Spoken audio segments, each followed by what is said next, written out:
Hello दोस्तों, अस्सलाम वालेकुम। अब आप किसी भी वीडियो को हिंदी में देख सकते हैं। कोई भी इंग्लिश वीडियो है उसको आप हिंदी में देख सकते हैं। तो इस तरह आपने करना क्या है, जो ऊपर सेटिंग्स का बटन दिया होता है कोने पे, इसमें जाके आपने ऑडियो ट्रैक्स को ओपन कर लेना और यहाँ से देखें सारी जो लैंग्वेजेस हैं दी गई हैं।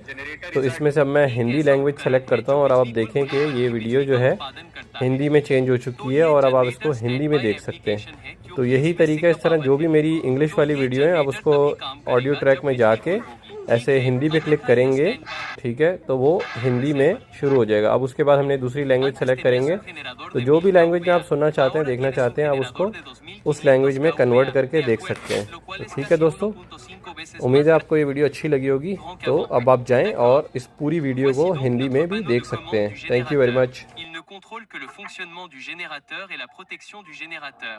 Nous avons donc ici deux modes. L'un est le mode